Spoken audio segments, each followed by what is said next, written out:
Assalamualaikum warahmatullahi wabarakatuh. Waalaikumsalam warahmatullahi Swastiastu, namo buddhaya, salam kebajikan. Salam Swastiastu.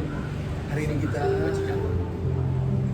berada di salah satu kafe kedai kopi lah, Kedai kopi dekat dengan Istiqlal. Istiqlal. Nah tadi kita kan habis liputan apa? Kedatangan Paus Fransiskus di Istiqlal. Paus Fransiskus ya, Fransiskus di Istiqlal.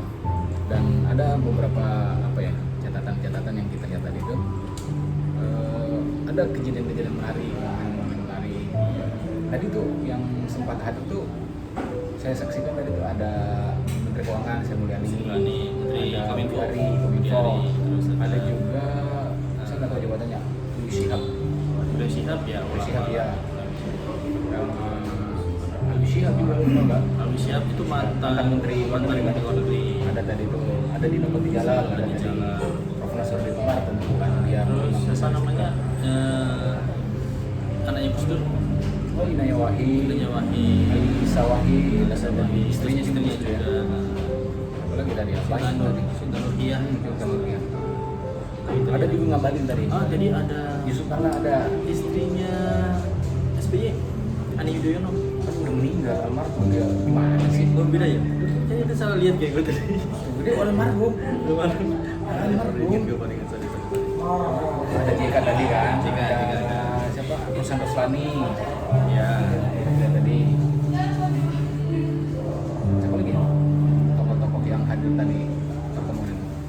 Ya pasti ada Nasruddin Umar lah ya. Iya. Tadi kejadiannya itu menarik karena saya sempat teman fotonya itu dia Paus itu mencium tangan Prof. Nasruddin Umar dan Nasruddin Umar mencium kening kepala dari Paus Fransiskus Itu menunjukkan simbol dunia keakraban, toleransi antar beragama gitu kan, bahwa ya agama boleh berbeda tapi secara kemanusiaan nggak ada batas ya. momen seperti itu jarang sekali kita temui di masyarakat saat ini ya.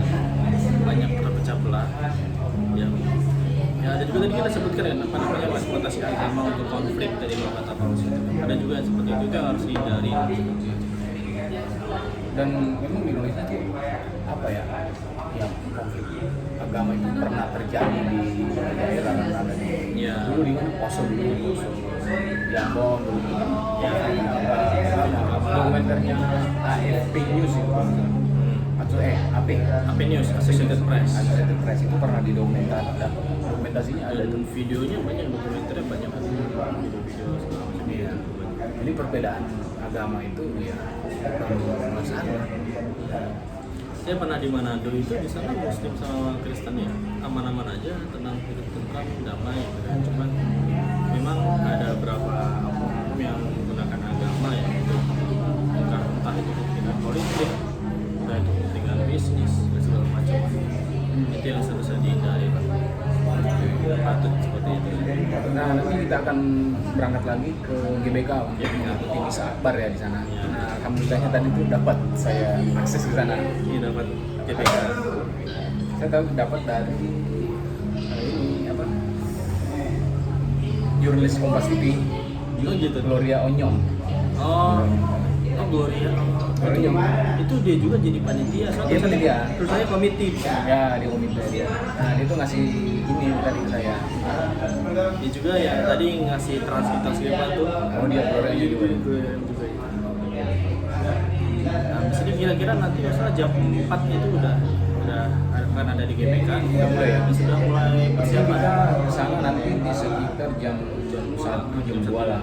Oke, sekarang kita lagi apa? Bikin liputan, hasil liputan kita tadi itu kita kirim ke tim gitu ya. Ya kita bikin beritanya, videonya. Mungkin habis ini bakal ada produk-produk lain yang terkait dengan Paus. Jadi rencananya kita akan bikin apa ya, konten vlog small di sana. Kita akan tanya-tanya beberapa apa ya, jemaat yang hadir mengikuti misa itu gimana sih tanggapan mereka terkait kedatangan Paus dan tokoh-tokoh masyarakat, Pasti bakal banyak tokoh di sana yang datang. Tokoh agama maupun tokoh pemerintah. pemerintah yang hadir. Kita akan tanya-tanya bagaimana sih tanggapan mereka terkait kedatangan Paus Fransiskus ini.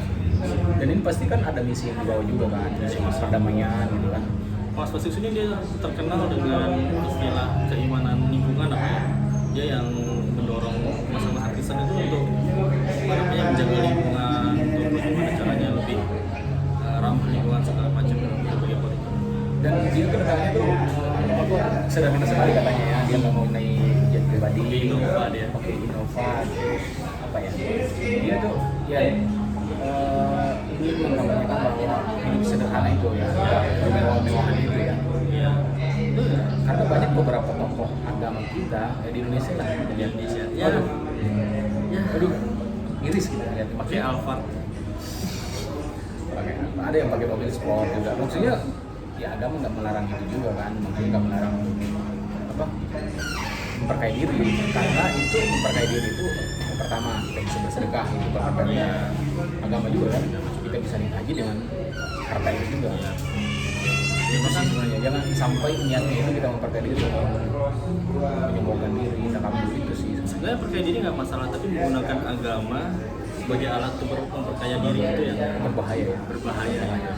Tapi karena ya jualan agama di Indonesia memang laku ya. Ya selalu laku, nggak pernah nggak Selalu. laku. Jangan kan jualan agama, ya, jualan sesuatu yang tentang kekayaan gitu. Ya akan mengaku sebagai tokoh spiritual gitu. Terus dia menyanyikan satu akan kaya gitu. Ya, gitu. Banyak yang ikut, entah Iya, itu yang apalagi- klinik-klinik. Iya. Nah itu yang sesat aja, banyak kulit ya. Apalagi ya Apalagi yang menggunakan apa agama gitu ya. agama ini, makanya itu apalagi yang menggunakan agama gitu kan, yang istilah pakai dukunan aja banyak yang ikut kan. Apalagi yang jelas-jelas yang benar gitu. Ya. Tapi saya selalu sih melihat apa ya momen kedatangan di Indonesia itu karena dia tuh mengunjungi negara yang mayoritas muslim terbanyak di dunia kan. Sebelumnya itu kan di apa namanya beberapa negara Kristen kan sebelumnya, termasuk di apa namanya itu ya Papua Papua Nugini kan, ya itu juga datang juga. Dia kan di Papua Nugini nanti ya. Udah Indonesia ini terakhir kalau nggak salah. Dan Indonesia pertama. Oh Indonesia pertama ya. Indonesia pertama, nanti yang keduanya baru ke Papua Nugini mungkin besok karena hari itu terakhir kan. Besok pulang, besok berangkat lagi naik pesawat lagi. Ambil tas dulu itu. Tas dulu yang ini. Oke.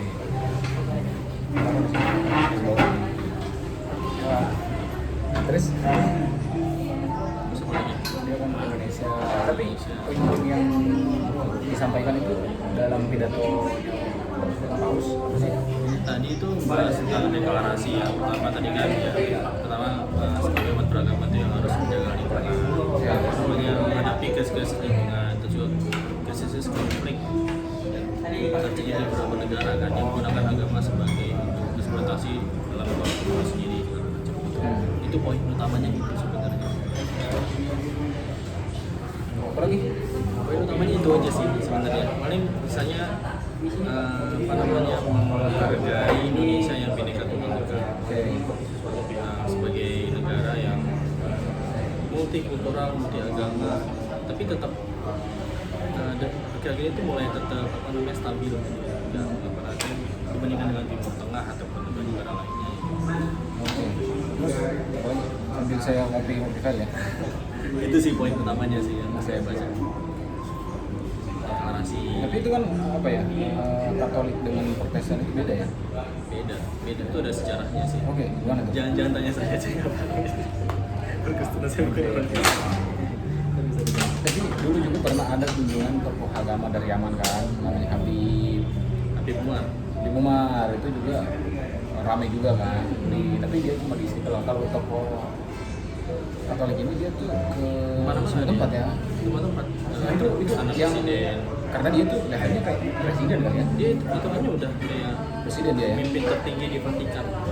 Dia pemimpin agama sekaligus Pemimpin pemimpin tertinggi di Vatikan. pemerintah. Iya, di Vatikan.